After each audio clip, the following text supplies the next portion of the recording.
The plans for the trolley expansion, called the Mid-Coast Corridor Transit Project, continues to move forward. Here's an artist's rendering of what it may look like. The plan calls for adding 11 miles to the existing trolley system that would start in Old Town with stops that will include VA Medical Center and UCSD, and it would terminate at Westfield University Town Center Mall. Joining me is Sandag's John Haggerty, Project Director for Mid-Coast Trolley Expansion. Welcome to Evening Edition. Thank you. Now, John, this expansion project, why is it thought to be needed, and what kind of ridership is expected? We're expecting 21,000 riders a day on opening. It's needed because it's part of the Transnet Early Action Program that was voted on by the voters of San Diego to extend the trolley from Old Town north to UCSD. And so it was part of the Transnet package approved.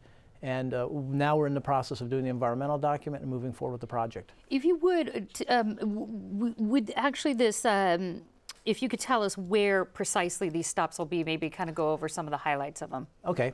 The project extends from the existing Old Town Transit Center north, parallel to I-5, with stops at Tecolote Road Station in Linda Vista, a stop at Claremont Drive in the Claremont area near Mission Bay, at Balboa Avenue, and then we follow the freeway north, and just south of Nobel Drive, we go from the east side of the freeway to the west side with a stop at the Nobel Drive station in the La Jolla Village Square.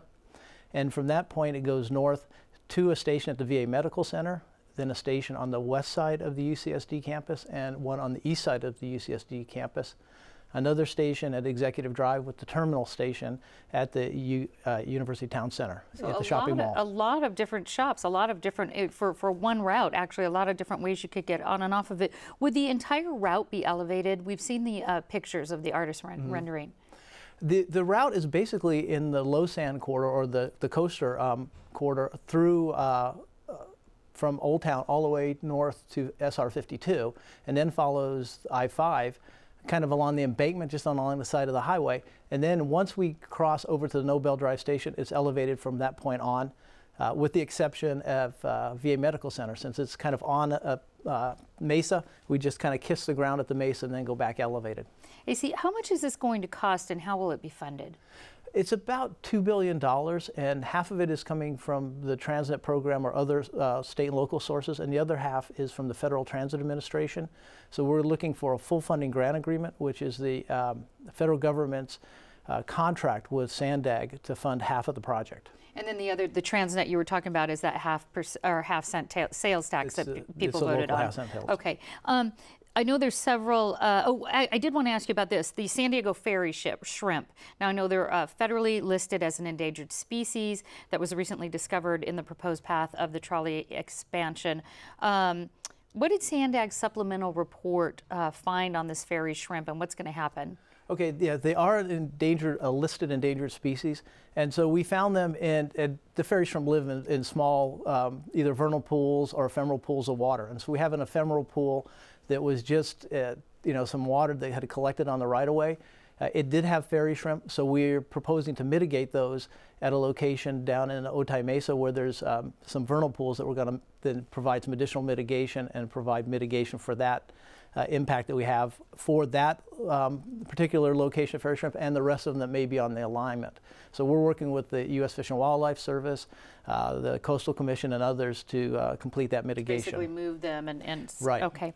There's several public meetings I know that are being held throughout this summer. What are some of the concerns being addressed in those meetings? I know they range, there's quite a wide range. Right. Well, last summer we did public meetings for the entire project for the draft environmental document.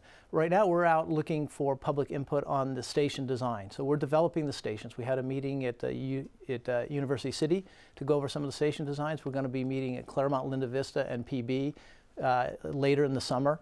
And we're really soliciting people's input on the various design elements of the station, the shelters, the pavement, the colors, the rest. Have you moved beyond the obstruction of views, or are people still talking about that, or is that something that's already been addressed? We've addressed the view corridors in the environmental document, and now we're really looking for details on the stations themselves. So some of the issues come up, lighting. So we're looking at how we address lighting so it doesn't, say, send glare into people's houses.